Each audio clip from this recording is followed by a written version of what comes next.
Us for our regularly monthly Operations Management and Budget and Government Accountability Committee. I am Council President Gwendolyn Thames, and as well as co-chair of the committee. With me this evening, I have Councilwoman Molly Rosado, who is a committee member, and I have non-committee members, Assistant Majority Leader John Gale to my immediate left, and to my far left, Councilman Larry Deutsch. We have quite the agenda this evening. Apologies for the delay, but we're really going to try to move through these because we do have a public hearing at 7 o'clock. So let's try to dig in and see where it is canceled. Oh, I'm sorry. Okay. All right, so we can stay here all night if you want. I hope not, but hey. Nevertheless, let's get into it. So the first agenda on the item on the agenda is a communication from Mayor Bronin with a company resolution authorizing the city to sell property located at 20 Sargent Street to Express Countertop Kitchen and Flooring LLC. Eric Johnson, Director of Development Services, is here to present this item.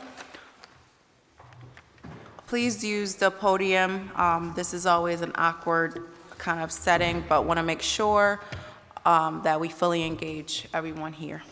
Sure. Just for the record, I want to note that Lisa Silvestri from the Office of Corporation Counsel is also here with me concerning this matter.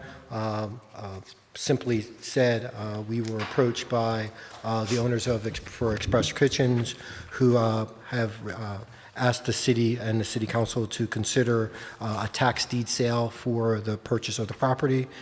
Currently, the property is significantly in arrears and is considered one of the city's longest outstanding non-taxpayers. Through the distressed tax deed sale process, they've offered to pay us approximately 40% of the value of the outstanding taxes, payable in 4 annual installments that would commence upon council approval. Then it would be the responsibility of the applicant to finish the foreclosure of the tax deed with the outstanding mortgage and then make payments over those 4-year period of time.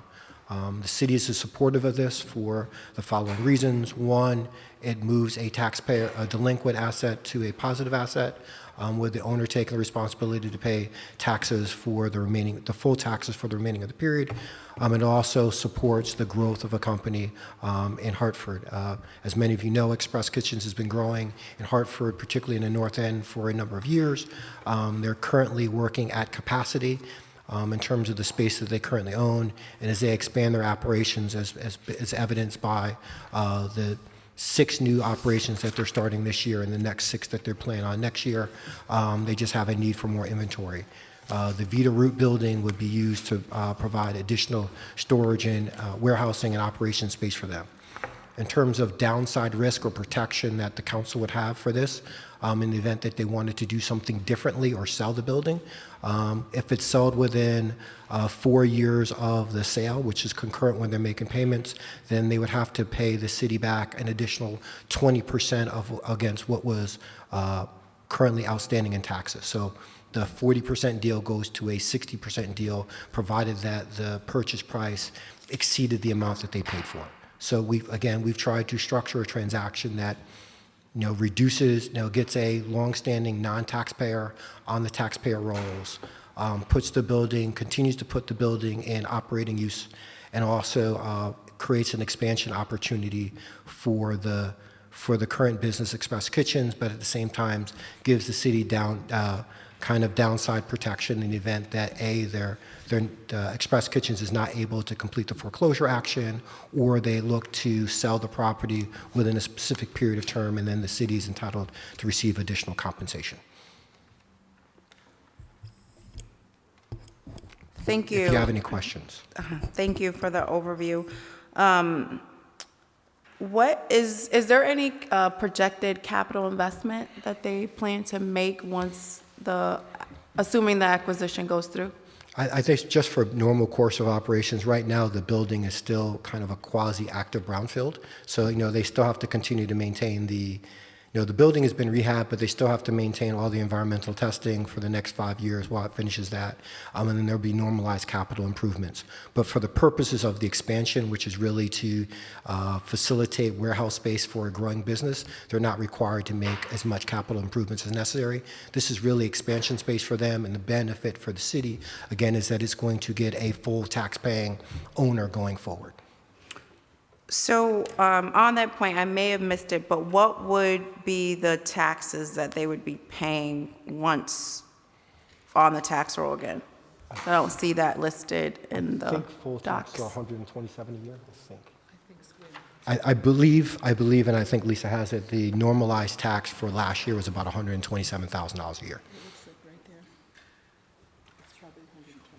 Yeah, $127,000 is what the annual tax bill is. Now, there are approximately $1.7 million in arrears currently.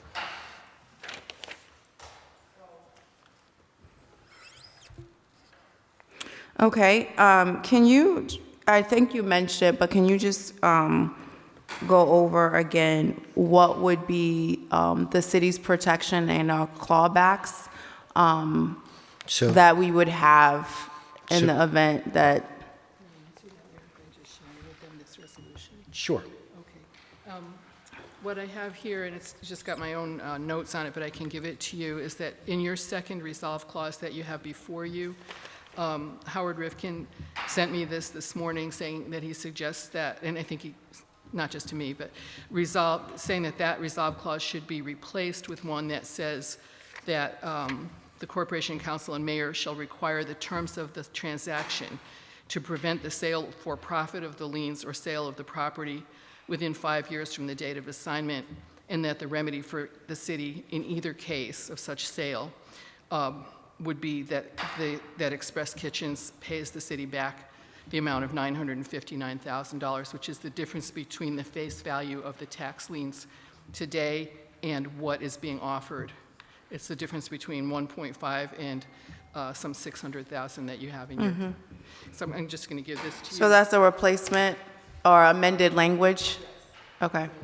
So it would be taking that, putting it in that place. It's the second resolve clause. Right. I want to say there are two steps to that. So one, that was the 5-year piece. So Can the I see first that? step is, in the event that, the applicant does not complete the foreclosure action, right? They are responsible for paying the current increment of taxes and then the full increment payment, which is, $649 divided by 4, right? So there's a $300,000 or so at risk that they take. So assuming they don't complete the foreclosure action, they're at risk for that first $300,000. That's number one. Assuming that they then, so that's the primary protection. So then if it doesn't happen within a year, then the property automatically reverts back to the city and as if the tax deed sale didn't happen, right? So they have a year. They have a year to complete the okay. action, and then if they don't complete the action, anything that they paid in terms of initial deposit and or taxes accrue back to the city. Okay. Right, so. Yep, that answers my question. Councilwoman, And then there's the 5-year recapture in the event that they sell it for a value that exceeds that which Attorney Got Celestri it. just referenced. thank you. Councilman Rosado? He answered the question? Okay. Councilman Gale? Good evening, So- Councilmember Gale. Good evening. Thank you for the presentation. Just to clarify, in the resolve that I have, it looks like it's a 2-year. It says November 12th of 2021. So is it being changed to a 1-year? I thought it was 1 year. I can double check that. Okay. So that's the 5-year one. Then it looks like there's a 2-year one if they fail to foreclose on the tax liens. See where I'm looking right here? Yeah, that is. Does that say 2021?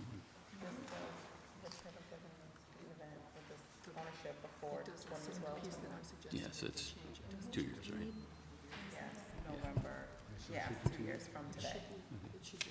All right, well, you'll get us clarification on that. We'll get you clarification, yes. And what's the form that this agreement looks like on the land records? Maybe this is for The form of the, which agreement? This, the whole clawback.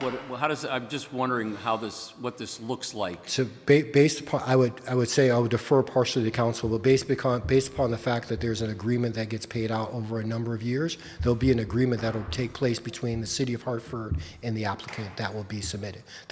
These are basically terms that we've outlined in the purpose for the resolution, at the execution of which then we will memorialize a final agreement. And that's recorded on the land records? That's correct. What you have is an assignment of lien, which you're accustomed to doing occasionally around July 1st of every year. You have an assignment of liens to companies that buy those liens. This would be an assignment of lien in a kind of a one-off to just one person or one entity, and it would probably contain in that assignment conditions, so it'd be kind of like a conditional assignment, so that then going forward, the city would have something on the land records that would still attach to that property. Also, it would refer to a contract, because we then, as is normal with any other assignment of liens, enter into a contract that would be referenced on the land records that would include, these kinds of conditions. Okay, and last, thank you for that.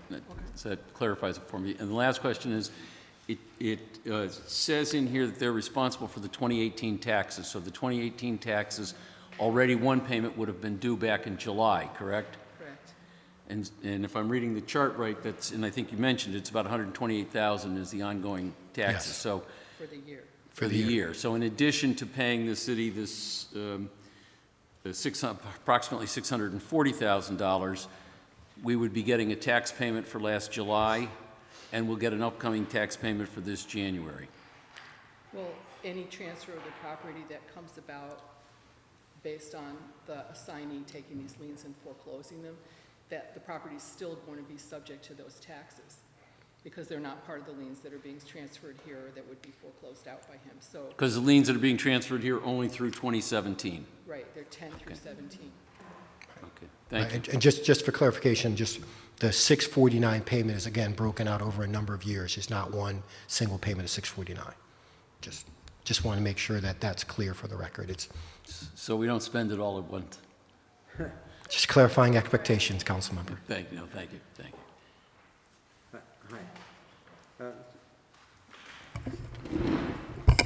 Through the chair, can you remind us, when was the property first liened? 2010. It's purchasing the lien from the city. The Right, so we infer it's 2010? The first delinquent tax year, I believe, is 2010.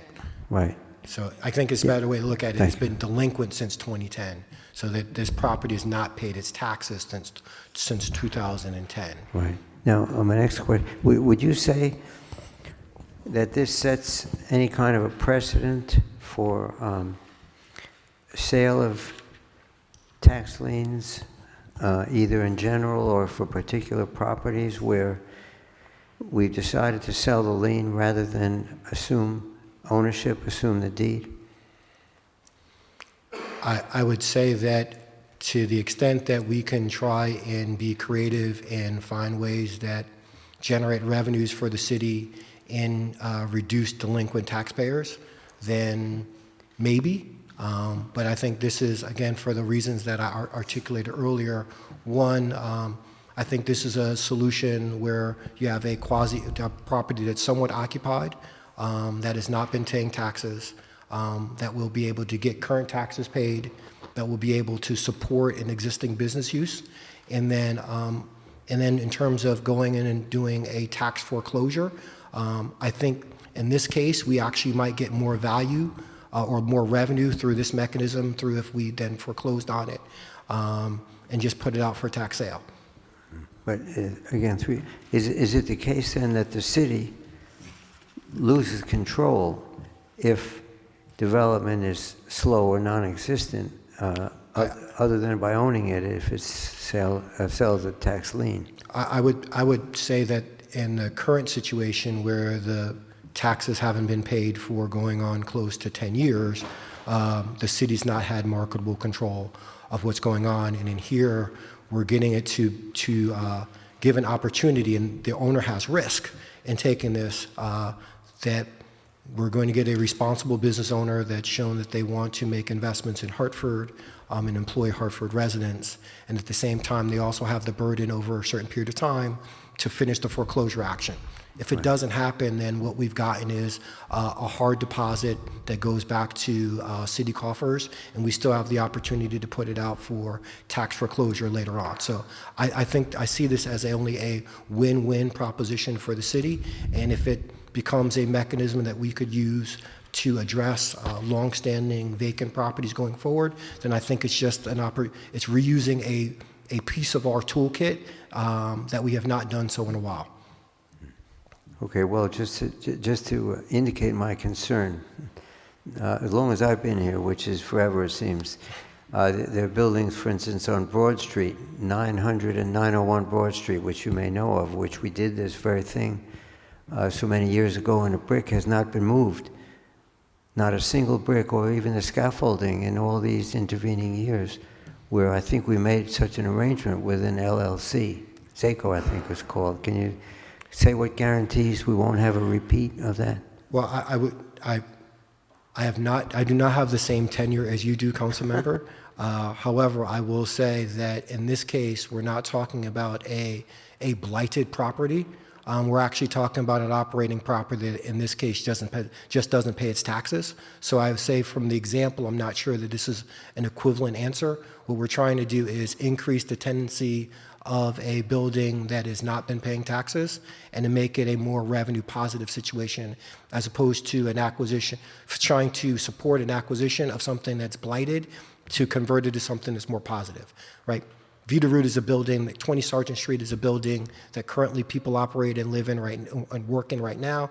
It just doesn't pay its taxes. I think if nothing else, this opportunity assures us that the city is going to get some of its tax revenue paid back and then have a stable revenue stream from the property going forward. And if it doesn't, then the initial payments that are due upon the council's approval of this action go hard, and the owners, the prospective owner, the one that's taking all the risk here, not necessarily the city of Hartford.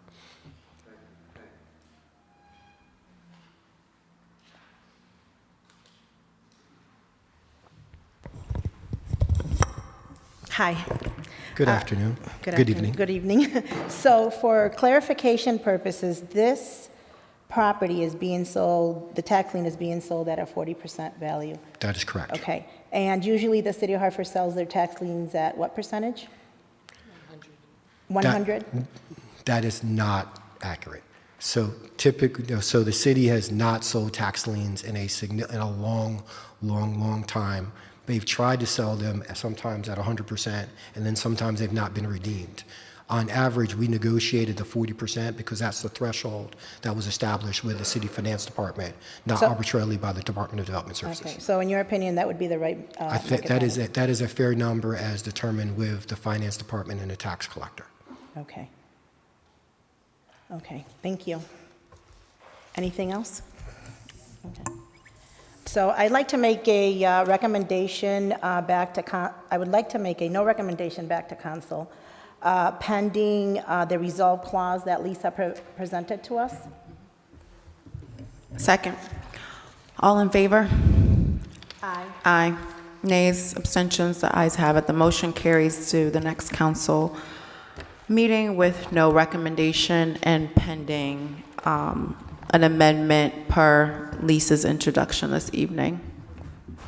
Thank you.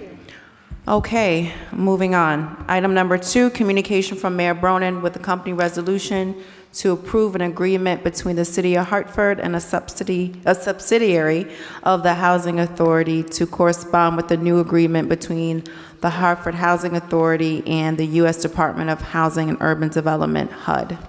Eric, are you here to present this as well? I am Lisa Silvestri, and also Annette Sanderson from the Housing Authority, Executive Director for the Housing Authority, is here as well. This is just for one property, correct? Or is this for all of them? It's for this. Not in court? Yeah, it's for all of this. All right. So just a clarification, so, It's the former Milton right. Court. So just as a, wait, oh, not ready?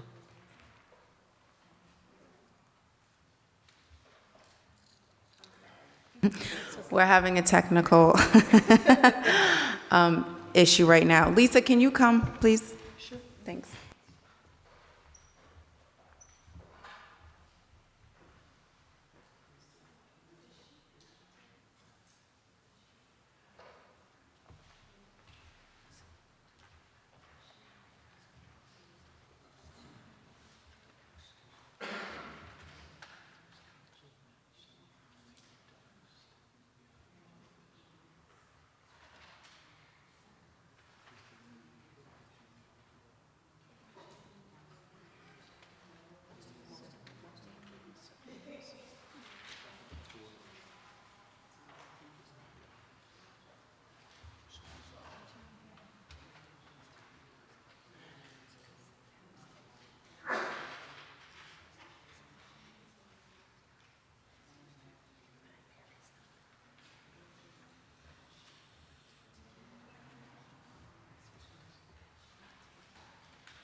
Yep. Okay. Thank you. Apologies for that delay. Eric, you have the floor again. Yes. Good afternoon again, or good evening again. I guess for the record, my name is Eric Johnson. I'm the Development Director for Development Services for the City of Hartford. The matter you have in front of you is, I guess it's a pilot. Are we categorizing it? It's a pilot agreement between the Housing Authority and the subsidiary and the City of Hartford. The Housing Authority is converting Nelton Court, a development that it has in Northeast Hartford, to a different funding platform, a RAD conversion. So it is transferring it from public housing to this new RAD platform. As a result of the conversion from public housing to this new RAD Section 8 platform, the exemptions under which public housing is typically exempt from taxes are no longer applicable. So the pilot agreement under state statute will allow for the city to enter into an alternative pilot agreement payment or tax payment with the Housing Authority for the development of this property. I will say that as the Housing Authority is in the midst of closing on this particular transaction, there is some urgency in this request. And then what the Housing Authority, the City and Corporation Council has probably spent the better part of 6 to 8 months working on is a model of pilot payment that is fair and reasonable to both parties. So what you have in front of you is the first part of a resolution that speaks to the pilot agreement for the first property that's being converted, and then at some point in time in the near future, you'll be getting a matter before you which speaks to how we treat all the subsequent Housing Authority properties as they convert from their public housing status to non-public housing, but nonetheless subsidized affordable housing as the Housing Authority restructures itself to continue to meet its mission. As the way that the pilot payment is drafted, that the Housing Authority will have the option of either making pilot payments based upon a per unit charge annually or a percentage of gross revenues. This is consistent with the way the council has approved other affordable housing development projects going forward. And again, we think this is a fair representation of how we can work with the Housing Authority to continue to provide affordable and quality housing for all the residents that it serves. I'll take any questions, but if you have any other specific questions, they can be referred to either Attorney Silvestri or Ms. Sanderson, who's in the office, in the audience. Great. Thank you for that overview. So I just want to make sure I followed and understand. This is essentially the first phase of a broader effort to move all of the properties under the Housing Authority to this new entity? Is that what I heard? I think, well, I think that's partially true. So, and I see, Mr. they're doing a Sanderson. restructuring of their portfolio. This is the first part of the of the public housing portfolio that is being restructured. And as it moves from not public housing to this new form of subsidized affordable housing, again, under state statute, this allows us to continue to offer some type of pilot payment to the city while allowing the cost of the taxes not to be so burdensome that they can continue to operate. Again, as Annette's folks will tell me, the money hasn't changed. So No, she's behind you, so she can come speak to it as well. She will speak to it. Yeah. Thank you. Yes, good evening, everybody. For the record, I'm Annette Sanderson, the Executive Director of the Hartford Housing Authority. Thank you for having me this evening. Yes, this particular matter that's before you tonight pertains to one specific property. It's 88 units. It's commonly referred to Nelson. It's the Nelton Court development that was recently completed as of the end of 2014. And so we are looking, in order to sustain the long-term viability of the project, if you look at it, it's a brand-new project, and we want to make sure that we have the resources going forward in order to maintain the property. We intend to, the property will continue to serve low-income residents. The units will continue to be affordable, but essentially we are moving from one platform, that being the low-income public housing platform, to a Section 8 platform. And by doing that, it gives us the ability to add other resources to the mix in terms of financing. So that's what we're doing. We're doing it in order to preserve the property and preserve the long-term viability of that project. Excuse me.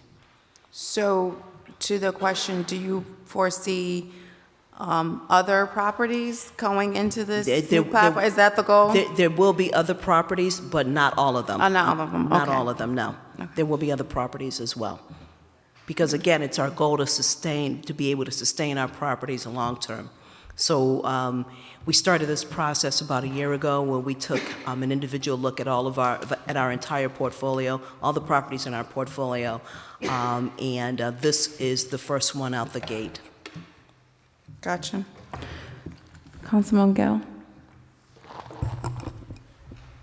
What does CHADCO stand for? Connecticut Housing Affordable Development Corporation. It's our development entity. And can I assume that what's happened here is that you're also getting a new relationship with HUD? Yes, absolutely. HUD, going back, I want to say November of 2000, over a year ago, HUD encouraged housing authorities to take a look at their portfolio and to reposition those properties that they could, because obviously resources are limited at HUD, and if you look at the overall state of public housing in this country, there are a lot of properties that are old, that need much needed repair and capital improvements. So one way of bringing those resources to make those repairs and capital improvements to the properties is to reposition it. And by doing that, by moving it to this platform, you can go out and you can secure other financing that will bring much needed resources to the table that HUD, quite honestly, at this point, can't do. I read an estimate about a year ago that if you look at the entire HUD portfolio across the country, there's about $50 billion in deferred capital improvements. And we have a brand new property at this point. It's just 5 years old. And we're going to do what we need to do out the gate right now in order to make sure that its long-term capital needs can be addressed by moving to this mechanism. And so I'm Going through this mechanism, excuse me. So it sounds like what's going to happen is, because you're going to get Section 8 payments now, HUD's actually going to be paying somewhat more right now for this property, with the understanding that you're going to be responsible for maintaining it. Not necessarily more. You're just moving it from the low-income public housing side to the Section 8 side that will also be bundled with the capital improvement dollars that we used to receive on the low-income public housing side to the other side of the equation. So not necessarily more, just more secure. Because the capital improvement dollars are now wrapped into the Section 8 Exactly, payments? exactly. Got it, thank you. In plain language. Got it, thank you. Councilman Deutsch, do you have any questions? All right. So I just have a question on the pilot payment. So up to this point, these units Are exempt. were tax exempt, and I'll take that, but no. so now going into this new subsidiary, they will be taxable properties that we will get reimbursed through state pilot, Through payments from the property, through payments from the property, so Yes. directly from Chadco. from Chadco, yes. Okay, got it. All right, any other questions? I'm sorry, along the, staying with those pilot payments, is there a formula that will determine these pilot, our resolution doesn't give us anything other than saying they're going to be Yes, about 250 to 650, and they could escalate, but I don't know what the standard is. So the mechanism was that, it was either a percentage of gross revenue or the per unit. The range was 250, I think, to 500. And the reason why there's a range is because there's an escalator that happens each year, and at the end of the range basically tells you that at no point in time, unless modified by council or the agreement, can the per unit annual tax exceed X amount. So the reason why you have a range is so it's not 250 that's escalated at 2% for 50 years, and then there's the number keeps going up. It establishes a ceiling for how much the per unit tax would be. But it's negotiated. It doesn't come from HUD or Right, it's anywhere else. It's just negotiated. So the numbers that we have in our resolution are the actual numbers. Year one, at the low end, some unit will be paying $250, and the higher unit will be paying $650. Right, and you remember, so the way that the agreement on the per unit was structured was that there is a range for affordable housing units, a range for workforce units, and a range for market units, right? And so that, as generally speaking, you had more individuals had higher incomes, right? And the city had a better opportunity to get reimbursed for the loss in taxes. All right, thank you.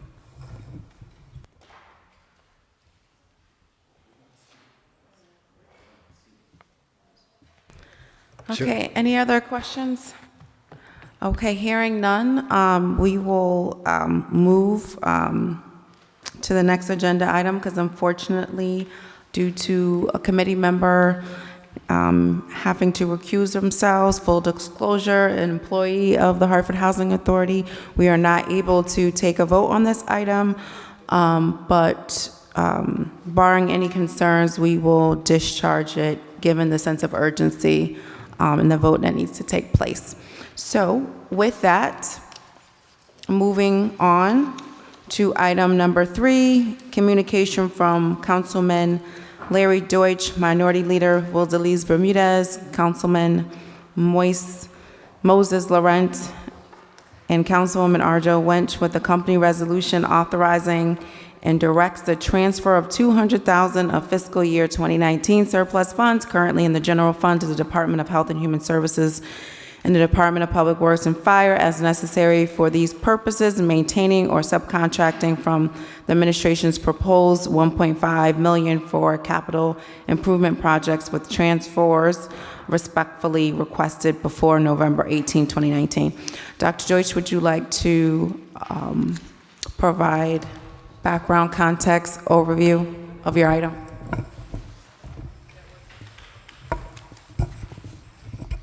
Thanks. Yes. Very briefly, this addresses the situation of those in the city of Hartford who are homeless and have no place to go, and it specifically targets the coldest winter nights where there's a danger of hypothermia, freezing, dying, things of that sort. And it's been many, many years that the City Council has considered a specific appropriation for these harsh conditions beyond the normal shelters that are needed. I can save a few words by referring all to a front-page story on today's Hartford Current, which describes the shelter system preparing for winter, or in some cases not preparing adequately. So in short, this addresses the current situation where there are what are called warming centers, which the article describes as providing throughout the night only a relatively small space, about less than a sixth the size of this chamber, for individuals to sit in chairs, because there's not enough square footage to have cots, nor do some people want to make them more comfortable, thinking that then they'll stay and stay and stay.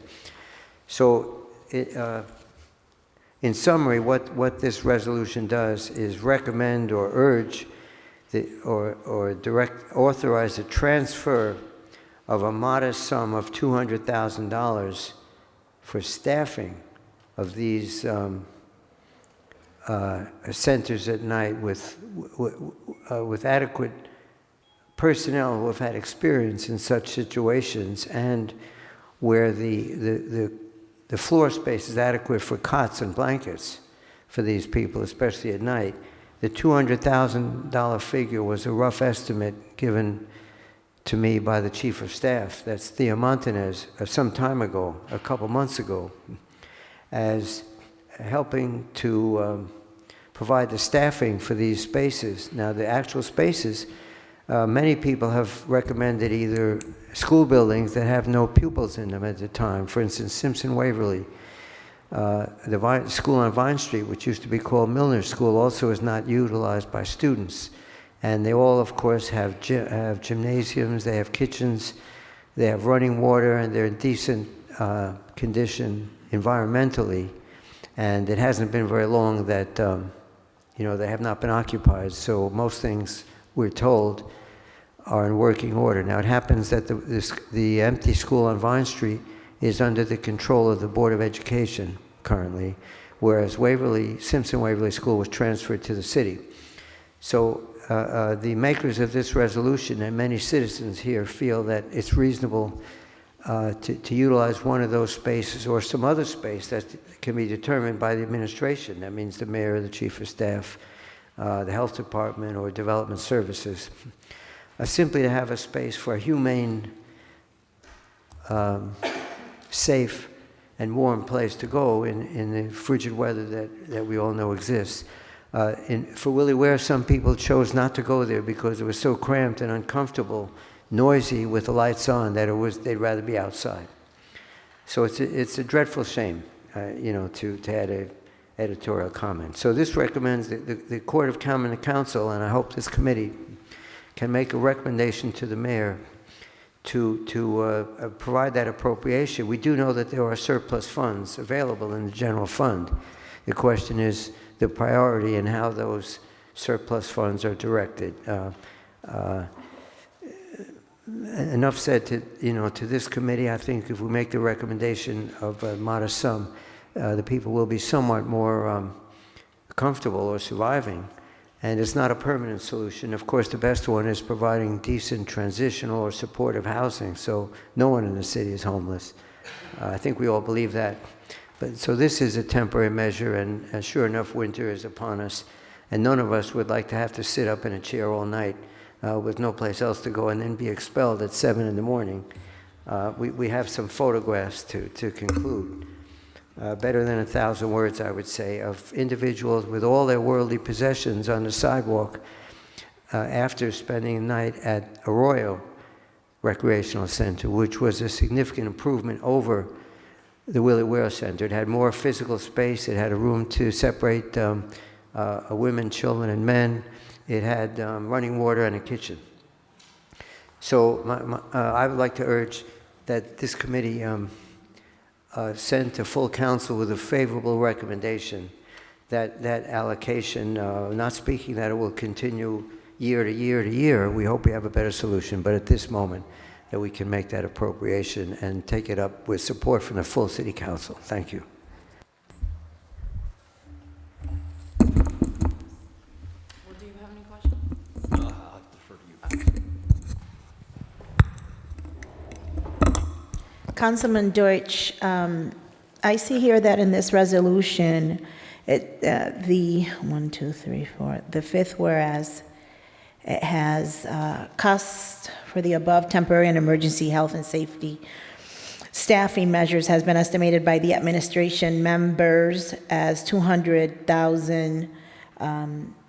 When you say the administration members, where exactly are you getting that information from? The administration member was the chief of staff, Thea Montanan, who I assume discussed it with the mayor as a rough estimate. Not that they made the recommendation, but when they asked me what would it cost, that's the figure that she gave.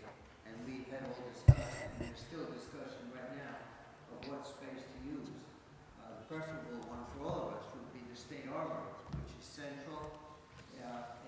These facilities indeed support people from other towns. There's no similar facility in Britain.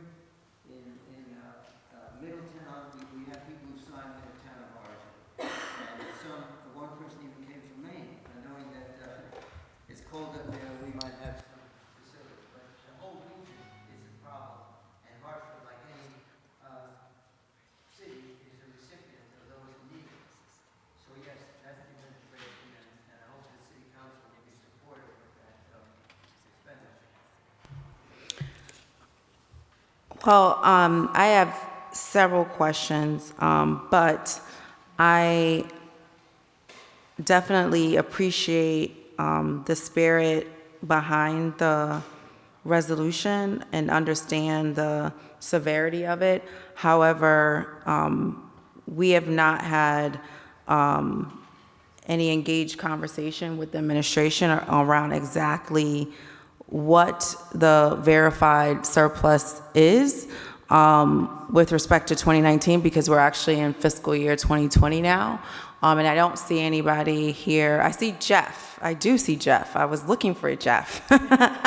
So I do see Jeff from the Office of Management and Budget that may be able to provide some insight to these numbers and the relative potential to be able to execute on this. Sure. Good evening. My name is Jeff Hallen. I serve as the Assistant Director in the Budget Office. The last report that has gone to the Municipal Accountability Review Board projected fiscal year 19 to come in approximately $5 million favorable.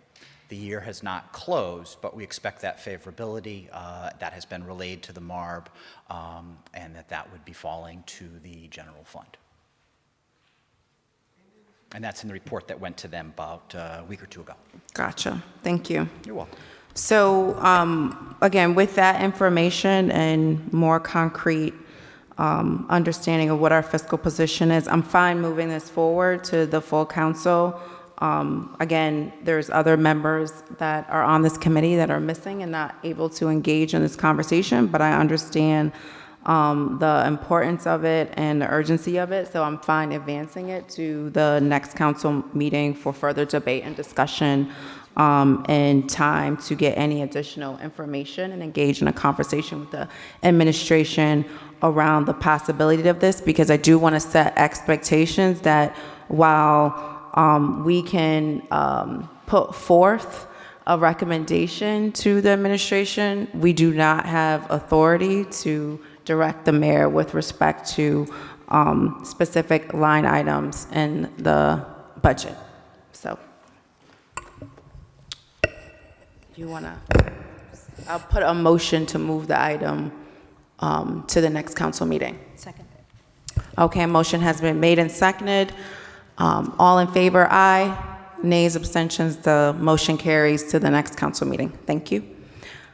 Next on our agenda, moving on, is item number 4, communication from Mayor Bronin with a company resolution that would authorize the city to transfer $1.5 million of fiscal year 2019 surplus funds currently in the general fund to the city's capital improvement project reserve for future capital investment consistent with our long-term financial plan. Do we have anyone here from the administration? Jeff? Hello again. Good evening. Jeff Allen, Assistant Director of the Budget Office. Item number 4 that's before you is for fiscal year 2019. In fiscal year 2019, benefits driven by workers' compensation is going to be coming in more favorable than anticipated. So this would take that favorability and it would move it to a capital improvement plan reserve fund to pay for future capital needs. As this body is aware, the city is currently on a pay-as-you-go system with the MARB. This year we've got about $11 million budgeted for that, so the 1.5 would be a reserve for future capital projects. So how does this relate? Is this 1.5 less the 5 million favorable, or how? So Explain. it would be above and beyond. So there would be if this occurs, it will not change the 5 million. Okay, so it's more like 6.5. Correct. Okay. Any other questions?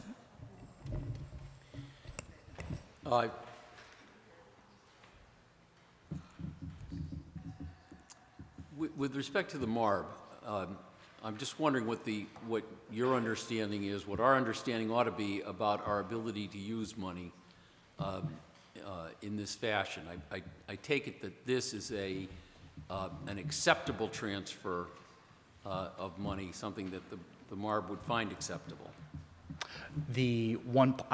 To your point, Councilman, I don't know that conversation has happened, but I do know items that are put forward every month that there's discussion up with the MARB, and it would be my belief that this was reviewed and approved by them. And I suppose the other side of that is what type of use of this money would not be approved by the MARB. Do we have any sense of... Actually, let me ask it this way. Is there a difference between putting this in the capital improvement plan and calling it a rainy day fund? Yes. If it falls to the fund balance, it does just that. It falls into fund balance and it's not going to be spent on anything. That fund balance is there. If it moves to CIP, it would move over to the CIP fund with a plan to be spent on actual capital projects. So it'd be allocated, okay. And if it stayed, in, I'll call it a rainy day fund, what you call it, general fund? Yep. Same thing. Pursuant to your understanding of the MARB, could this be used next year to reduce the mill rate? The choice of the money would fall to the rainy day fund or whatever occurred. What it is used for would be between the executive office and the legislature. So it's the funding is there, and if it was to be spent, that would be a choice of the mayor and the council to determine. And no particular prohibition that you're aware of? Not that I'm aware of. Thank you. When you say, just clarification, prohibition from the MARB? From the MARB of using the money to reduce the mill rate. Right, so I think as part of the budget process, where, the mayor presents his recommendation, the council then opines, tweaks, and provides some consensus, that is then a part of the process where MARB needs to approve it as well. Okay? Thanks. Yep. Thank you. All right, any other discussion on this item? Can I get a motion to move this? I'd like to make a motion to move this back to council with a favorable recommendation. Thank you. I'll second that. All in favor? Aye. Nays, abstentions, the ayes have it. The motion carries favorably to the next council meeting. Thank you. All right, 5 out of 17. A communication from Mayor Bronin with the company resolution authorizing the city of Hartford to enter into a 10-year tax abatement agreement with 3236 South Limited Partnership, in quotations, or in parentheses, I'm sorry, 3236 LP, whatever that means, to support affordable rental housing located at 3234 and 36-38 Weathersfield Avenue, Hartford, Connecticut, 06106, known as Weathersfield Commons. You have the floor. Thank you, Council President. My name's Tone Nelson. I am the program supervisor for the Division of Housing under the Department of Development Services, and we're here to present to you today and ask you for your support and recommendation to Council to approve the resolution for a tax abatement for the property known as Weathersfield Commons, which the Council President has already addressed and identified as 32-34 and 36-38 Weathersfield Avenue. The property is currently a 12-unit property comprised of 2 buildings. All the 12 units there are required to remain affordable for those families and persons earning roughly 25% of AMI and 50% of the area median income. I did try to distribute a prospectus pro forma of the property earlier today. I hope you all had an opportunity to receive it and had a chance to review it. It's a typical abatement that's current with complies with current policy, which is a 10-year abatement where 60% of the taxes, assessed taxes, are payable, and 40% of the assessed taxes would be forgiven or provided as relief to the property owners in exchange for maintaining and operating the 12 units in question.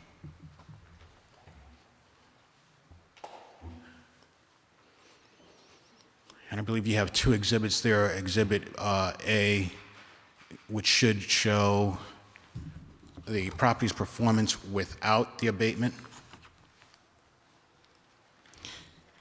And if you look at the bottom line, line 10, where it says net cash flow, excluding debt service, it shows that the property is operating in the red with the current, if they were responsible for paying full taxes. If you look at Exhibit B, and you look at it, line 10, net cash flow, with the exclusion of debt service, you see the property does cash flow, and over the course of the 10 years, that surplus, as we will refer to it for this particular argument, surplus of cash reduces by, I'm not sure of the percentage, but it goes from $11,000 to almost half.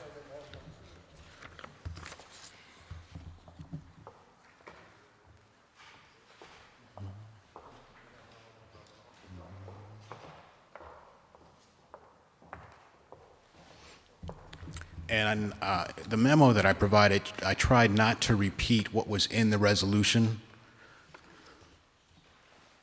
So it gives you a few particulars on the property itself.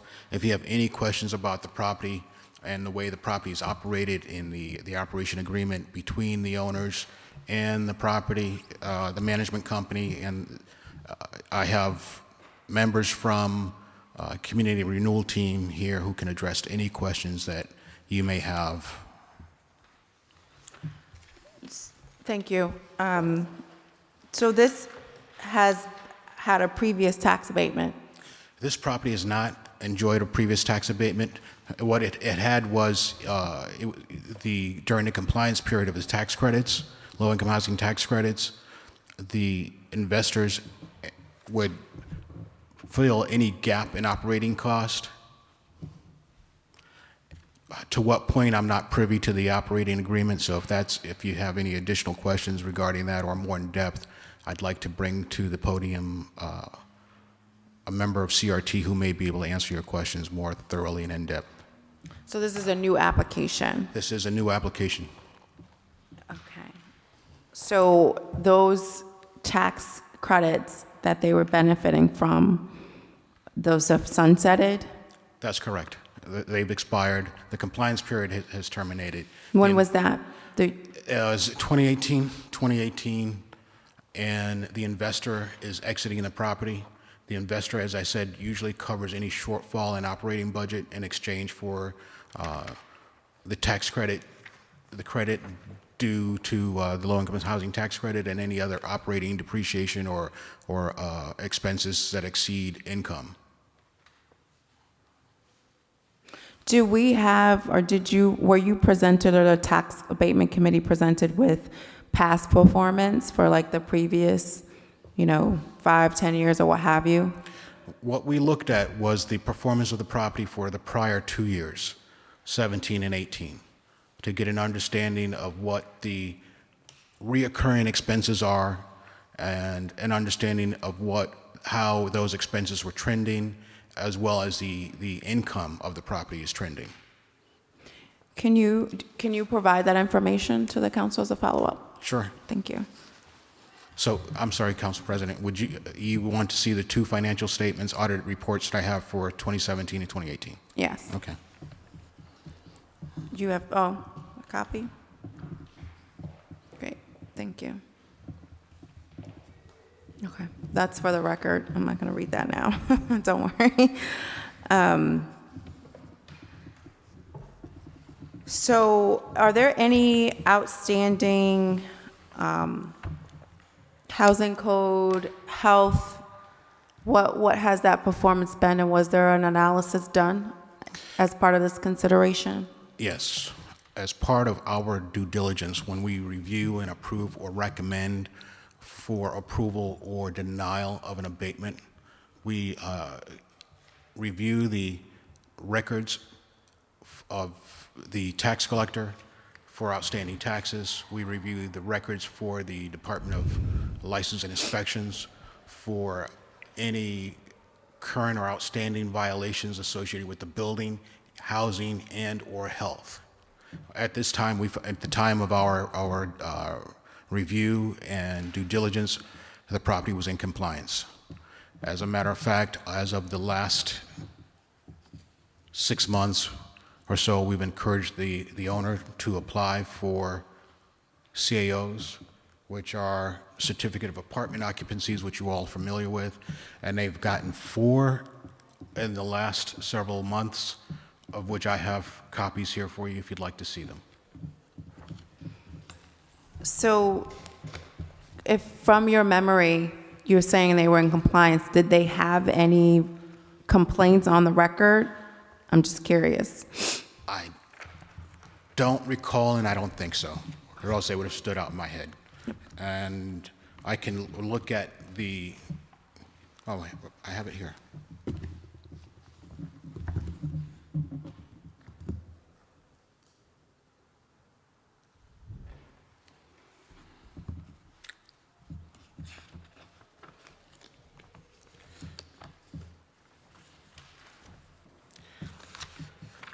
I'm sorry, I take that back. This is a research conducted on the other properties owned by CRT to look for violations and compliance issues that I have in the folder at the moment. I can check my records at the office to see what we have.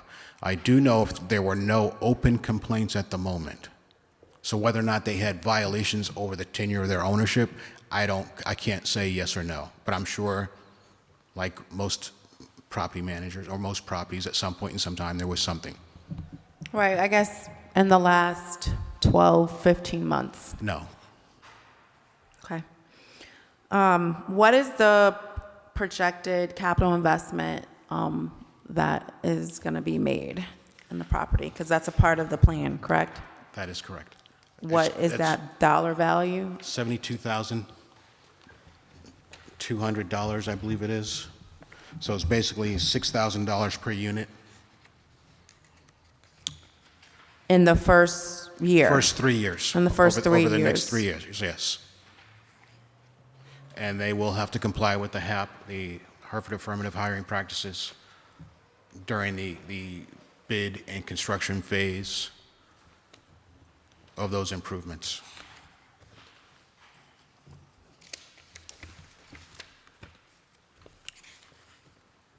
So I just have one last question. I guess I would like to hear from CRT representatives on this point.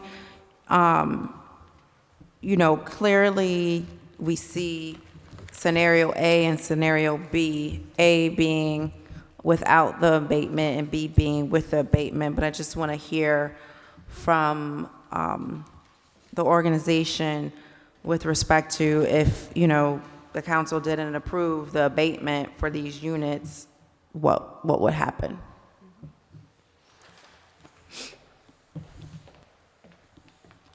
My name's Elizabeth Vinnick. I'm the Senior Director for Administration at the Community Renewal Team. My responsibilities include insurance, compliance, property management, energy assistance, and other matters. This property with the 99-year affordability period that will expire in 2021, I'm sorry, 2100, I apologize, is serving households that are at or below 50% of area median income, so their households are under $50,000, their household income, for a four-household family. We aren't sure what we will do. We've put in $197,000 due to CRT into the property and have not been repaid for that.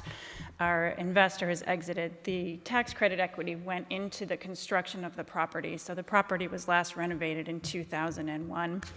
We are starting to see the roof needs to be replaced, the brick needs to be repointed. We have a capital needs assessment here from a couple of years ago that recommends $132,000 of work.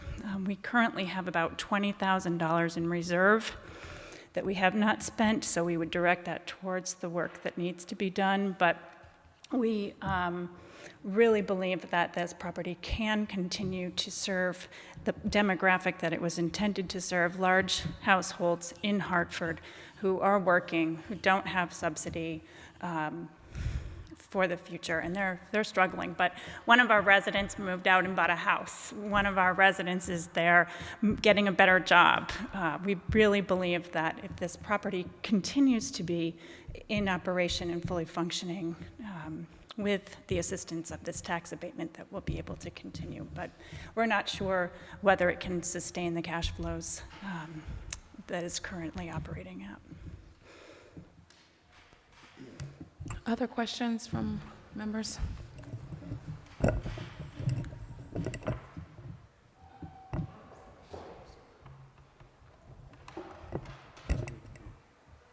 Thank you. Have I missed, or do we have the name of the name and the business address of the owner, the principal? The ownership entity is a CRT entity. It's 3236 South Limited Partnership. That's what I meant. Yeah. Do we have the actual name and address of? The Community Renewal Team. No, I'm just reading a sentence. The owner in partnership with the CRT. So when the tax credit deal was structured, an entity was established. The general partner is part of a larger entity that's called 32-36 Limited Partnership, and we're the GP in that partnership. So 3236 is standing for the address of the property. It was just an entity that was created to hold the investment vehicle. Fine. Thanks. All right.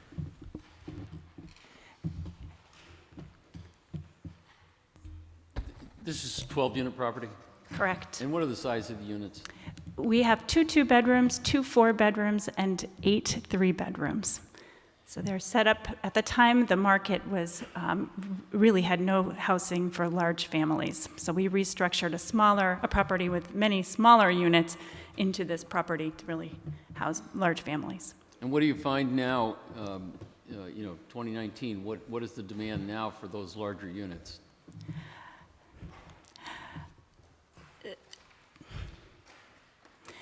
There is a lot of demand for these units.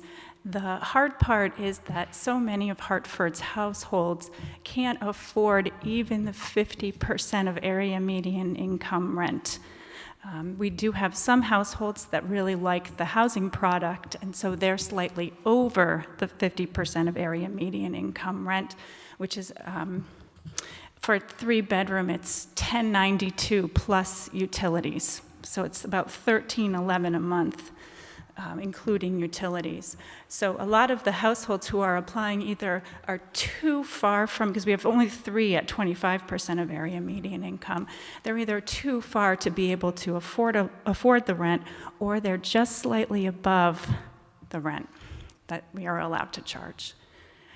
So we are finding that there's plenty of demand for the property. It's tricky. Yeah. Not plenty of people who fit the profile. So, and you're showing a 10% vacancy rate. Is that in fact been your you've actually had over the last 5 years, 10% vacancy? We did have a squatter in one of the units who drove out a couple of other property occupants, which is why we did have the 4 units turn. We are almost 100% occupied. I have 2 more leases to sign this month, and the units are beautiful, and the tenants who have been moving in are thrilled. So. And if I may address that question, Councilman, the 10% vacancy and bad debt. Right. Okay, so it accounts for not only the vacancy, or the 2 or 3, 4 units which may turn over every 12 months, but a uncollectible revenue or rent billed. And that's just, we apply a textbook standard to the debt, vacancy and bad debt, which is generally 5 to 10%. So it'll be a 5% vacancy over the course of the 12 months with a 5%, and some folks don't write off. They write bad debt off as part of an operating expense. We show it in our pro forma for simplicity, as it comes off the general gross revenue, so you get an understanding of what the effective gross revenue is without having to do the math about, okay, how does bad debt impact the operating income or the net cash flow? And last question, can you occupy these units with a Section 8 certificate? We do not restrict our applicants, so we are happy to have and very welcoming of tenants with Section 8 certificates, and we do have some in the property currently. Well, I was going to make next. How many of the current 12 units are Section 8? Are rents being paid by Section 8? I believe it's 4. Okay, thank you.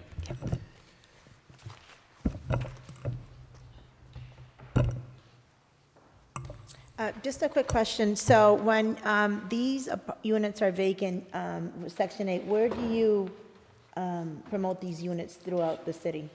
Sure. Right now we have it available on our website, which is visited by a very large number of households every year. We also have it advertised with the housing authorities. Okay. And we've received a good response there. Okay. And then also we actually put a sign out front, because one of the things we're finding is that people in the area are particularly interested in this property, especially because of its location on the bus line and right near Hartford Hospital. Okay, wonderful. Thank you. So with that, I'd like to make a favorable recommendation back to council. Second. All in favor? Nays? Abstentions? The ayes have it. The motion carries favorably to the next council meeting. Thank you. Thank you, committee members. Okay, moving on to item number 6. Communication from Mayor Bronin with the company resolution, which would authorize the city of Hartford to enter into a 10-year tax assessment fixing agreement with Spartan Tower LLC for the property located at 25 Sigourney Street. The Tax Abatement Committee approved this agreement at its October 15th meeting. Thank you. Eric, you have the floor. Through the chair, can I circulate a quick handout? Sure.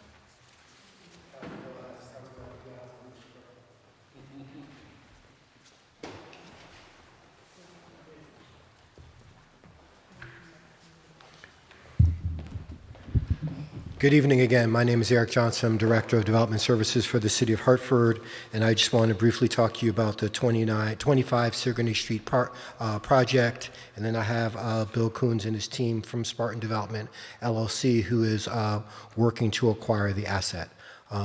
Just contextually, 25 Sigourney Street is in the, I think it's Frog Hollow neighborhood of Hartford. It is all total almost an approximately 630,000 square foot facility, of which 440,000 approximately are building, and then there's another 200,000 square foot of structured parking that's adjacent to it. The most recent owner of that property is the state of Connecticut, where they had their offices until they moved to the riverfront property a few years ago. Since that time, the building has remained vacant, and over a year ago, or approximately a year ago, the state put out an RFP for looking for interested buyers for the property. Mr. Spartan Development and Mr. Coons Group was a successful bidder in that. And they've been working through the state process to facilitate the acquisition of that. The acquisition price was approximately $1 million, with the contingency that there was a tax deal in place with the City of Hartford to facilitate that acquisition. And it also is worth noting that under their agreement with the state, they have to close on the property, including the tax abatement, by November 30th, within the 30-day extension, it gets them to December 30th, at which point of time the deal goes poof. And we've gotten, both the mayor and I have gotten assurances from the deputy commissioner of DAS and the commissioner of DAS that the state does not have any interest in putting the property back out for RFP, and is strongly considering that if it's not done through this process, that they would demolish it. The reason for that, just so people understand it, is, and this is contextually to the point of why we're structuring the abatement the way we do, is that that the operating costs for the building and the adjacent and the associated properties are approximately $1 million a year. And the state has just does not want to go forward carrying that expense of $1 million plus a year for a building that they have no intention of leasing. So important to understand that's the context of why we're bringing this to you. This was a building that was currently owned by the state of Connecticut, is going through a process to dispose of it. We did not have control over the calendar associated with that disposition. He came to us right after they finished, and then we've been working diligently with Mr. Coons and his team, and also with council, to try and bring this recommendation for you. Just for reference, what you have in front of you is a copy of the package that was submitted to the Tax Abatement Committee, just so you understand where they are and the information that was given to them, so you have the same information.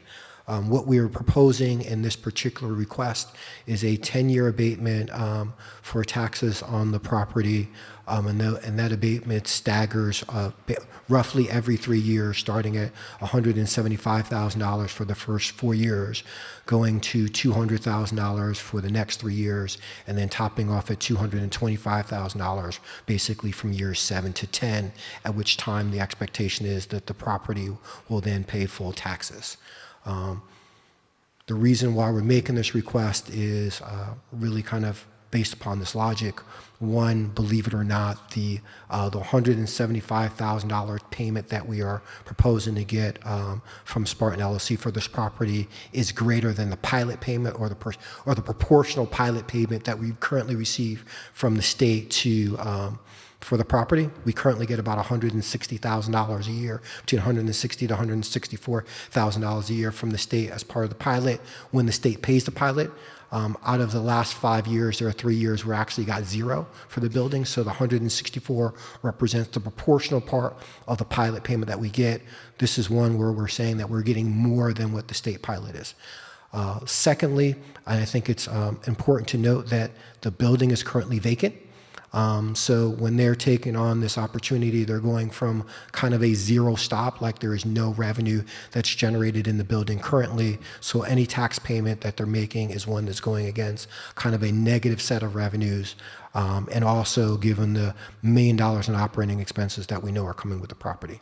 And the third thing, which I think is potentially some of the most important, is that in order to get this to be a productive asset, the ownership group is committed to spending $6 to $7 million to actually get the property up and running, making it modern and making it attractive to tenancy. And they're taking an enormous risk in upfront investment, which typically doesn't happen for this type of asset, to go forward.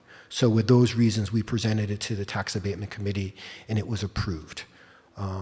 Largely speaking, and why we're supportive of this is they're looking, we think this is a unique asset within our landscape, particularly as we try and expand the business ecosystem within the city. While we love downtown, not every business was meant to be downtown. And one of the unique attributes of this building is its access to parking. As he can speak to, if council gets into it, there's aspirationally going to be between 1,600 and 2,000 parking spaces roughly that are going to be part of this development when completed, which will give potential tenants access to a 3-to-1 to 4-to-1 parking ratio.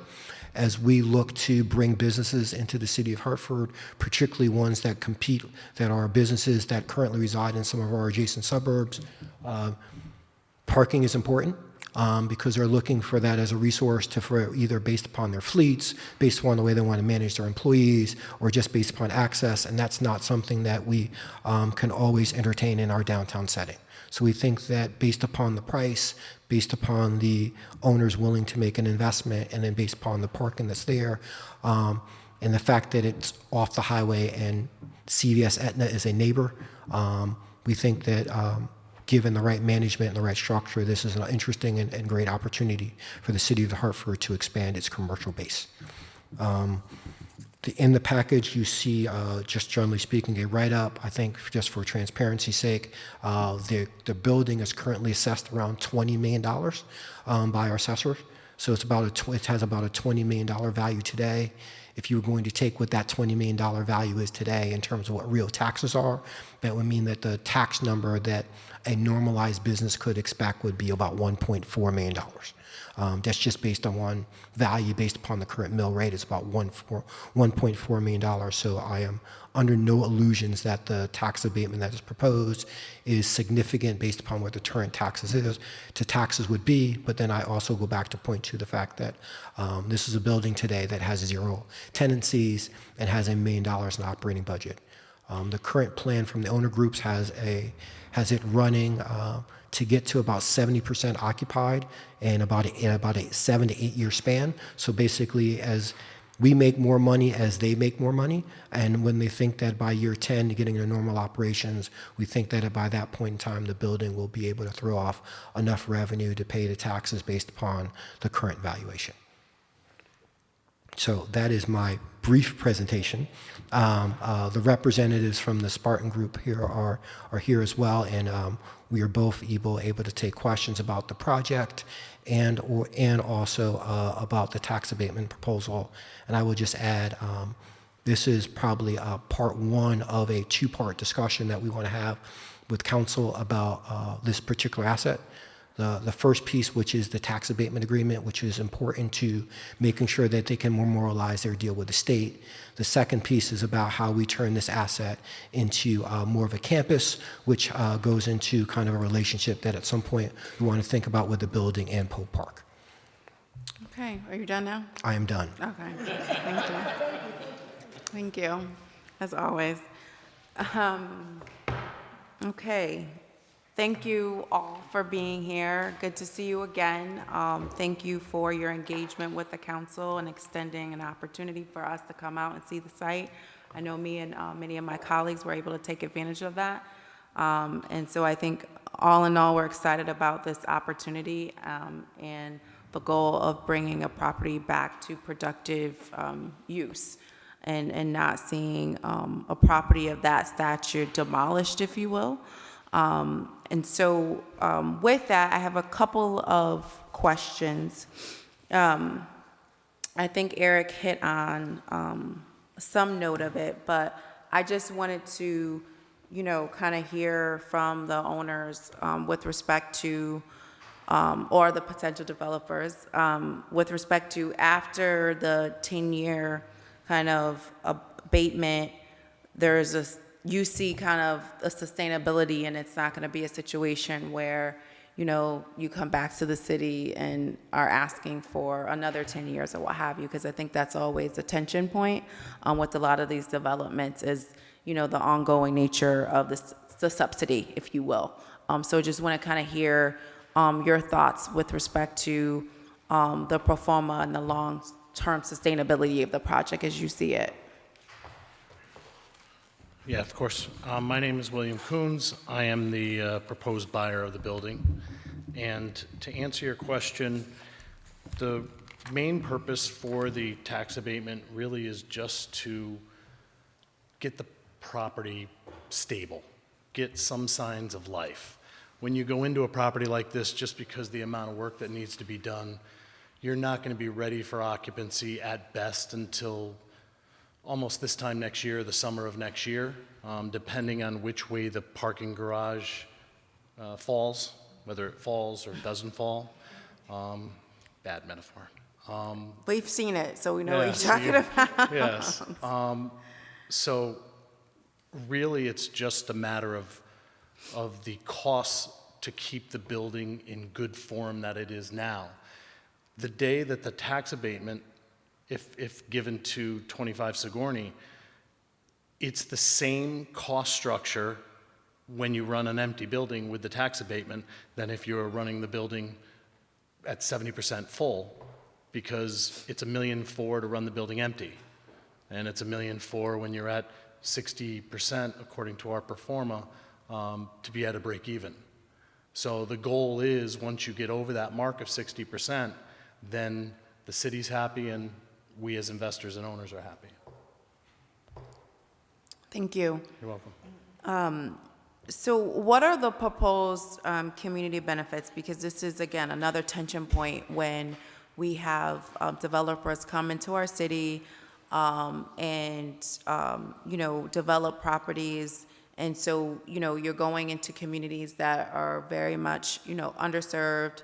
Hartford is a very, I don't want to use the word poor, but we have very low-income families that are in our community that are looking for opportunity, right? And we're looking to grow that opportunity for our constituents. So we always want to make sure whenever we're engaging with developers that we're doing it in a responsible way and that is in the best interest of the community as well. So want to hear kind of your thoughts about that. Yeah, sure. I think that our success will be the community will be as a result of success. I mean, this is a huge building. And as you bring renters into the building, inevitably there's going to be jobs. Whether the jobs are drawn from the local community or not, it's still going to dispel work to the local community if they're working there. Because you're going to have people that want to go out to eat. You're going to have people that are going to go buy something for lunch. They're going to go have a drink after work. So you're just going to have sheer volume of people. Not everybody at the end of the day are going to stay in that area, but certainly some are. So you're going to see residual effects of this dense a project being full, like you would expect to. I don't know what type of eclectic renters will come from this property, but I do believe that this property will draw from the more faraway communities like Bloomfield, like Cromwell, those type of areas that aren't downtown to the city, but can compete and want to have a city presence at a price that's comparable to those areas. So the biggest benefit that I can say to the community is just having more people, having people stay there, having people be around. And, activity always breeds a lot of different opportunities for entrepreneurs. Great. Can you talk about, because Eric alluded to it, we were over there, I know my colleague, Councilman Rosado and I were over there recently about the whole campus, concept and, what potentially that could mean for the Polk Park section that kind of add Sure. some connectivity. I Yeah, think no, I'll absolutely address it, and it actually will make Mary happy because she gave me a pointer. So it'll give me an opportunity to use it. So that is the building right there, and at this far away, I seem like I have a shaky hand. I never realized that. Right here is Pope Park, and of course, here is Pope Park. This is, somebody said, I think it's Park Street. Park. So at a later date, we expect, because normally we come in through the front here, at a later date, we're hoping to see people start to come in through the towers and come in back through here because the city of Hartford owns this strip of land. And in that process, we would look to beautify the park, put sidewalks in, lights, thin it out a little bit. It's kind of become a little bit of a rough area. I know this because I've been talking a lot with Aetna and with Middlesex, who have their cars parked in this lot presently. And there's been crime there. One of the guys that work for me actually saved someone's life right about there.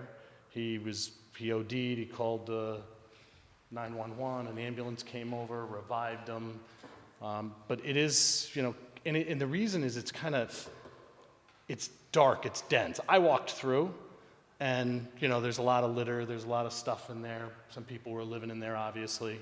So I think once you do that, you're going to see it, get cleaner, if I use a better word, because on the other side of the park, you don't see any of that. It's kind of open, it's lit, it's nice, and it's almost as if that part of the park has just been not utilized. And as you do this whole project and you have a new kind of thoroughway and entrance to the building, you're going to see that between parking here and the parking structure, which is right over here, whether we keep it or not, there's going to be so much parking in this building that we're really looking for that campus type feel. And I think with the campus type feel, it's going to be easier for us to rent. You're going to find people are going to stay in this area. Obviously Parkville is not on this map, it's somewhere down here. And it's really an area that I think will draw a lot of the people to go to. I also envision people sitting on park benches and utilizing this park on this side when they go outside for lunch. But that basically is the campus feel, because if you go in there now, if anybody drives around here, it's confusing. You come in this way, you come in that way. There's no real discernible way to go in the building, and it doesn't have that kind of homey feel or safe feel to it. If you come in and do something that is, more structured, more identified, I think people are going to feel as though that it's got a nice flow to it. I hope I answered that. Thank you, yes. Questions from my colleagues? So just picking up on those last comments of yours, I would agree with you. I think the building is a horrible building, but the access off of Sigourney Street just never worked for me. And so I'm just wondering, and you're talking about this campus, are you actually proposing to change the entrance to the building to somewhere other than Sigourney Street? Once I own the property, I will be back to discuss changing the entrance to Sigourney Street. Changing the entrance to the building to 25 Sigourney Street. But for today, no. It's not a contingency to own the property. The only thing that's holding me back from buying it is the tax abatement. The tax abatement. Now, you've been sitting here all evening, and so you heard the proposal that came, I think, just before this one. It was. 12 units getting a tax abatement as well. And in that proposal, built into our resolution is a requirement that during the construction or work that's performed, the owner will comply with Article 12, Section 2-680 of the Municipal Code, setting aside 15% of total construction project contracts for certified minority and women business enterprises, and assure that no less than 15% of total project hours by trade will be worked by minority and/or women trade workers. and no less than 30% of total project hours to be worked by Hartford residents. Do you have any objection to us putting a similar clause, we call that a community benefits clause, into this tax abatement? I don't know what's standard, but I do have an objection to it for one reason. I don't know the qualifications. This is a different type of building. You're going to have people in scaffolding off the side of the building. I don't know who in town would meet that qualification. So without knowing that, I can't really answer it until I would investigate it. I mean, would you know today that there's people that are going to be able to do that type of work? Like, I'll give a great example. I would just tell you this. I know today that those community benefits requirements were in place for the building of the stadium and were in place for the building of Weaver High School, a couple of fairly large projects that had some fairly sophisticated construction. So I think the answer is probably yes. I couldn't be certain of it. Yeah. I don't know the answer. I've been around building my whole life. My father owns a development company, and I know that a lot of the work that we're going to do on this building, he's not going to be qualified to be able to do because of the nature of the work. So that's the reason I say it in that guarded fashion, because I know he would love to have all the work, but it's just not going to work out that way because there's some very specific construction that happens, and I'll use the example because I've at least done that much work on it, the garage. If the garage happens to come down, that's a demolition job. The demolition company that I priced it with was Manafort Brothers. I don't know if they meet any of those qualifications that you quoted in that statute. So again, it's one of those, it's a hard question for me to answer. And I don't know if you look at a tax abatement from, I know this is labeled a tax abatement from the statement that we're looking for today, but I guess I've looked at it as a contingency of purchase.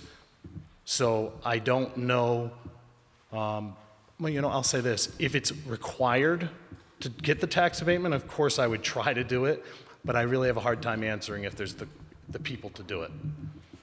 Yeah, I think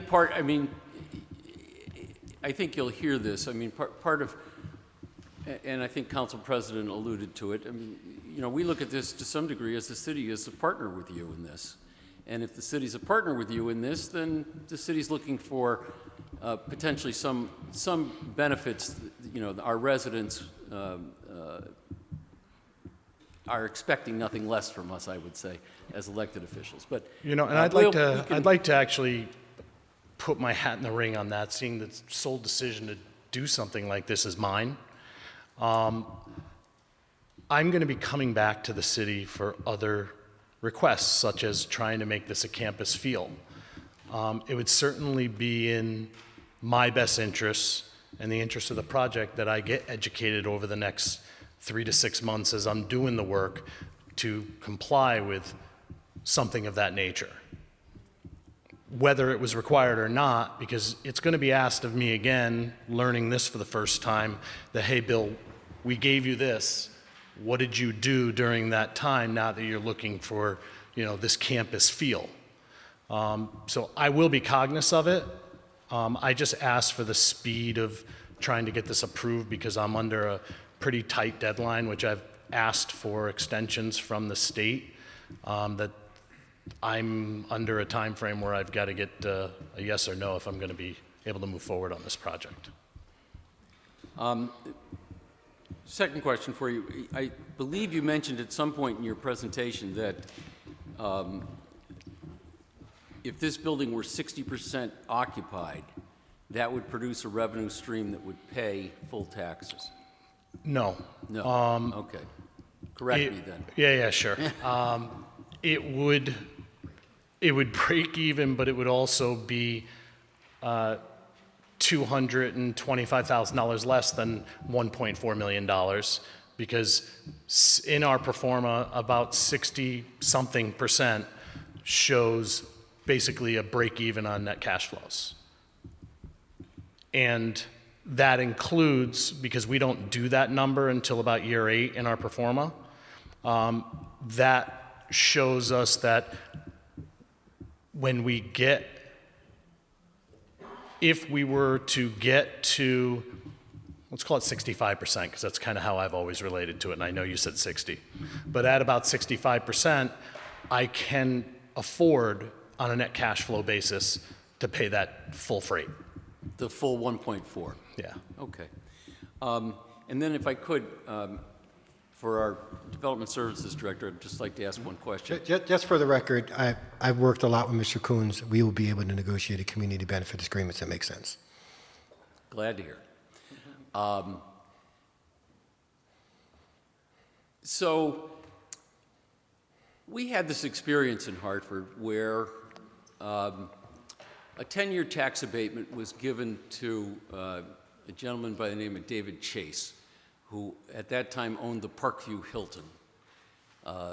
Mr. Chase came forward with a proposal where he was going to invest some money in the Parkview Hilton and was asking the city to consider an abatement. The city went and did the abatement, and the Parkview Hilton chugged along for 10 years. And at the end of that 10-year time, the city then came forward and said, okay, time to pay full taxes. And Mr. Chase said, you know what? I'm not going to do it. And he imploded his building. And we've been sitting with a vacant lot where the Parkview Hilton was since that day. I'm just wondering whether in your travels in doing these kinds of deals, you've confronted that type of situation where you, and what I'm looking for is some guidance as to whether there's something we can build in at the end of 10 years that prevents that type of thing from happening. So I'll answer the question two ways. You know, one is the more complicated answer and probably the most honest answer. So first, just to say the 10-year tax abatement that we're proposing and the way that we're proposing is probably the most expedient measure that we're trying to do to get in front of council. Admittedly, Bill and his leadership team and our team had talked about other ways to try and structure this deal to try and prevent something like that from happening. But then, admittedly, those kind of partnership, lease buyback agreements are admittedly a lot more complicated to try and explain and digest in front of council when you really have like a 60-day window to get something done. So that was number one. So we did think about some of those things in terms of alternative things, in terms of alternative ways to address your issue. But we just didn't think that they were the most expedient way to do it, given the timetable that is being imposed on Bill and subsequently to us by the state. The second thing is this is really a function of what our commercial tax rate is. And I know we've had lots of conversations about that and the idea that at 77 mills, trying to figure out how to finance or refinance any type of larger scale development is just a barrier. So that's why we do ground leases for Dono or Park and Main or other projects, because we're doing things to try and mitigate the long-term effect that makes things less feasible. What my hope is that between now and the expiration of the 10-year tax abatement, or sooner, that we will have solved this riddle about how to normalize taxes that will facilitate more investment. So again, that's my cutesy answer of part of it, A, is the taxes, but also part of it is that we have to solve for it, because if we don't solve for it at some point in time, while we're having growth, we will ultimately limit the amount of additional investment we have. Because at some point, Mr. Coons is going to want to refinance. He's going to take on some other debt partners, just like folks around who are operating downtown, and we're going to have to solve that problem. So short answer is yes, we thought about some alternative mechanisms where, the city would have been an interest in this development, which would have protected that idea of 10 years and something going away. For expediency's sake, we didn't think that was the best thing to propose to council. frankly, because it's complicated, and we have a set of complicated deadlines that we can't manage. But I think long-term, intermediate term, the 77 mill rate taxes is something that we have an expectation that we're going to solve so that we don't have to figure out how to consistently give sustained discounts to individuals to make investments. Thank you. But I do, this is also for the council president, they will end up executing a community benefits agreement that makes sense for all parties. Councilman Deutsch. Thank you. Well, through the president, I appreciate that already twice has been asked about the community benefits agreement. Are you familiar with the ordinances and history in Hartford of certain community benefits? For instance, hiring of local contractors, of women and minority contractors, the established expectations of developers in the city? I've never worked in the city of Hartford before, so the first time I had heard the statement was tonight, so that's why I probably sounded so confused by it. Okay, so that's one question, and I think we all have the same question in one way or another. As not just an option, but an expectation to see that written out before any approval. I mean, just to not waste people's time, I think everyone here knows that there's a certain expectation, speaking of community benefits, not just of a playground here or a new street sign there, but employment for those who need jobs. I mean, As Eric said, I'm all for it. I just don't understand it. I didn't know that there was a standard that was done when you build buildings or you do improvements in the city. So I just learned it for the first time today. Okay, well, any of us can suggest examples where we have been through such things in terms of hiring, not only during construction, but after construction and employment. So I would say, I would guess that's the biggest single question that some of us might ask. Here, have we seen the pro forma yet? Yes. We have, and there's a summary of the implications of the pro forma and the taxes are included in your package. I have, and the tax abatement committee has seen the full operating pro forma, but what you have in front of you is the pro forma specifically as it relates to the tax payment. Okay, I apologize for that. Next question is, in very close proximity, and I mean very close proximity, is that highway, which sooner or later we will all do something about, this meaning of the city, the state, and so on. Have you planned for... The current 84 plan does not contemplate the demolition of the building.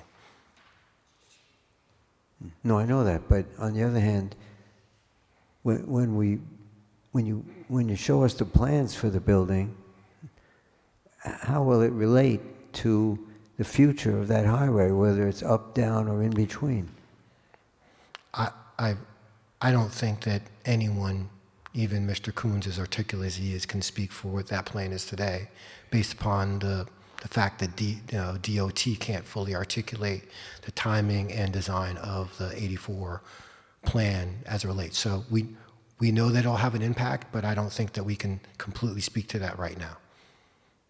Because I will also just say the property neighbor, which is the Aetna, also has buildings and a power plant and a chiller facility that's all in that mix that has not fully been contemplated. So I think in taking on the idea that he's acquiring the property and investing $7.5 million over the next 4 to 5 years, he contemplated that risk in making that assumption and making that.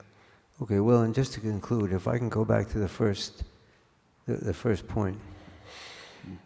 In the past, when we've given a tax abatement, we have had written down some of those community benefits in terms of hiring of those who we know can do the construction work. I mean, we do have such talent in the city among men and women who...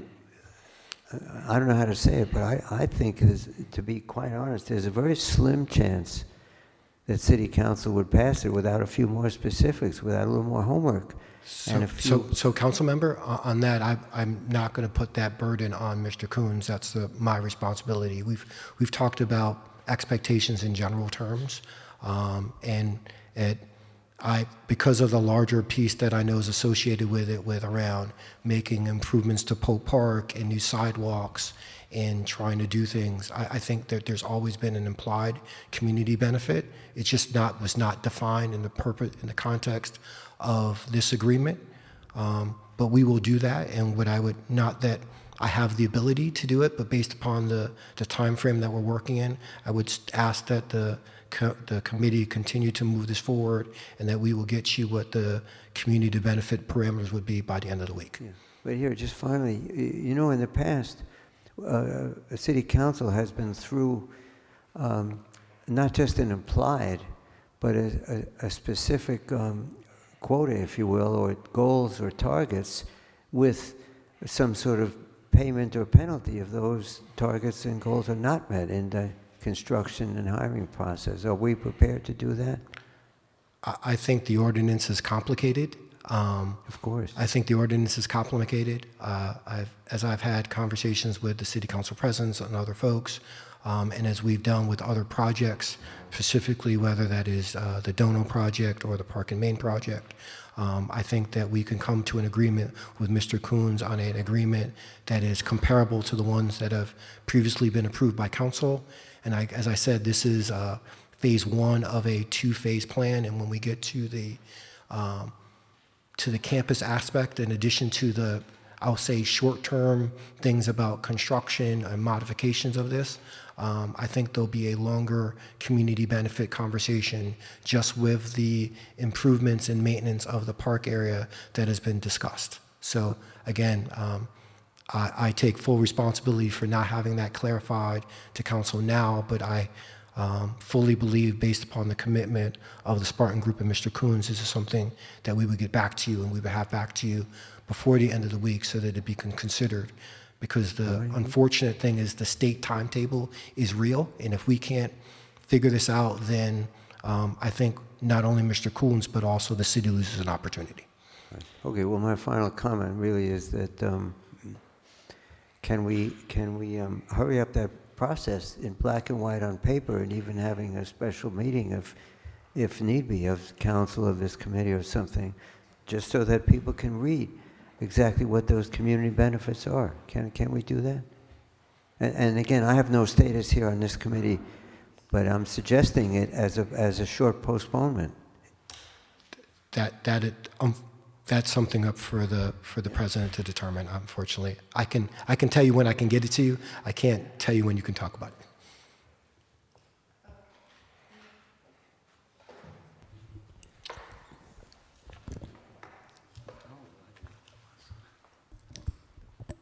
So was this an oversight, not putting in the community benefits clause? Oversight on my part. Admittedly, I was, knowing what the commitments that we're talking about Pope Park, around the design of the building, it was more an oversight because we were trying to breach the clock with the state. Is that not that we ever thought that it would happen? And I have oversight on my part. It's not the responsibility of the developer. Okay.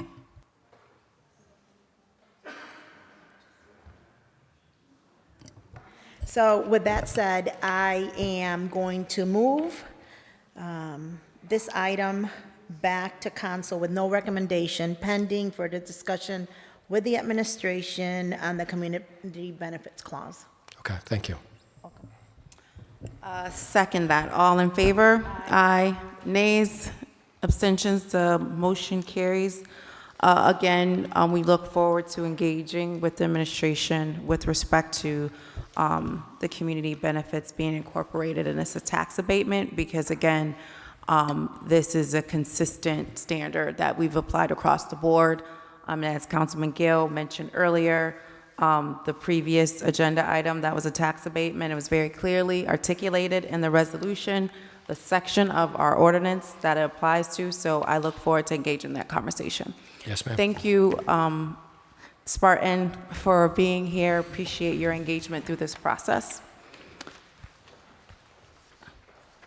So, with that, item number 7, communication from Mayor Bronin with a company resolution authorizing the mayor to accept a grant in the amount of $3,106,378 from the State of Connecticut Department of Transportation and U.S. Department of Transportation Federal Highway Administration using funds from the High Priority Projects Program and other federal funds.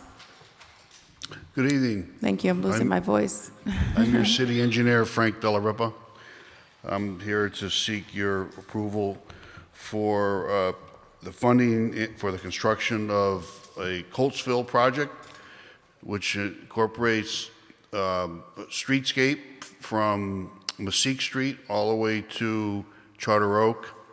It really isn't a traditional streetscape where we do the entire road over. It's going to be sidewalks, ornamental lighting, and some curb work and some fencing work as well. The fund, it's an 80-20 grant, so 20% from the city, 80% from the state. The $3,396,000 is the state's portion. City's portion is $1,688,561. So there'll be a total construction cost of $5,065,100. So that's sort of the scope of the project. Any questions I can answer.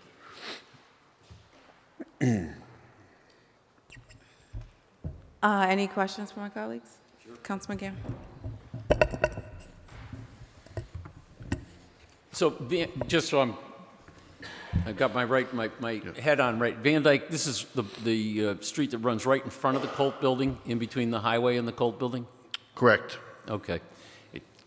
It could use some attention. Correct, yes. Yeah. Glad to see that.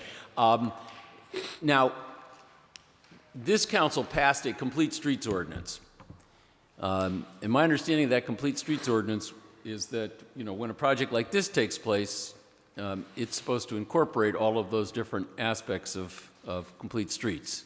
Is that what will be done in this particular project? What happened, Councilman, on this particular project, we wanted to do the entire street curb to curb. We had, there's a train track, if you recall, that runs right along, and they carry some pretty significant rights, and we could not, if we were encroaching on their right-of-way, and so the project doubled in price. So we were going to do the west side of the sidewalks and the lighting and the curbing, and then at some other point, we'll use CIP funds to hopefully pave and do the striping for bike paths. Oh, so this is not including paving? This is just... Yeah, it's not. This is just sidewalks? Sidewalks, fencing, lighting. It was double the price. Double the engineer's estimate was double. So the Colt building has this rather ugly chain link fence. Yeah, this is going to replace that. So how is it that it's the city that's replacing the fence? I mean, if you remember way back, this is part of that national park money. They did phase 1 down on High Ship. This is sort of phase 2, and it addresses that kind of thing. We can actually replace, as long as it's on our property. With fence, we're not going to replace private property fence.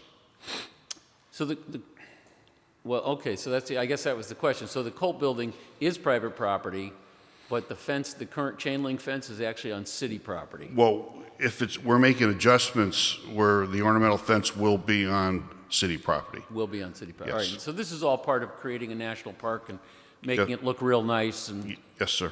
but not paving the street yet. Well, I'm going to try very hard to squeeze some money in somewhere to get that done. Is this going to include any plantings? Yes, there will be some trees. There will be some trees. So we'll get a little bit of complete streets out of this. Yeah, it's going to look real nice. Okay. All right. Thank you very much.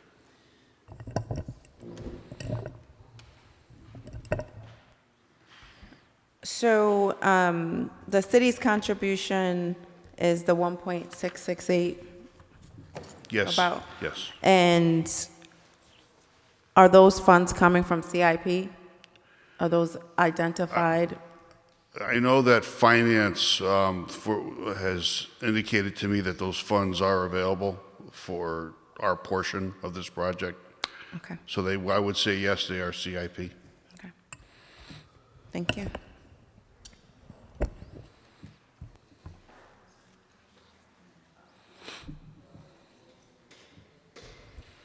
I'd like to make a motion to refer this item back to council with a favorable recommendation.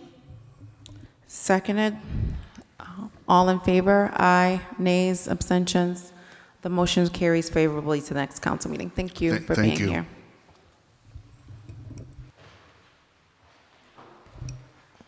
I'd like to make a motion to postpone items 8, 9, 10, 11, 12, 13, 14, 15, 16, and 17.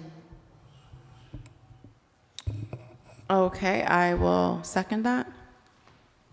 Due to other time commitments, I guess. Yes, I was under the understanding that Councilman Sanchez was going to be here, and I made everyone aware that I needed to leave at 7:30 today. Thank you. That motion has been made, properly seconded, so those items 8 through 17 will be postponed to our next regularly scheduled OMBGA meeting. All in favor? Aye. Nays, abstentions? The ayes have it. The motion carries. So given that and the fact that we will lose a quorum, we will adjourn our committee meeting today. Thank you for joining us, for everyone who was here in the audience and everyone viewing and at home. We are officially adjourned.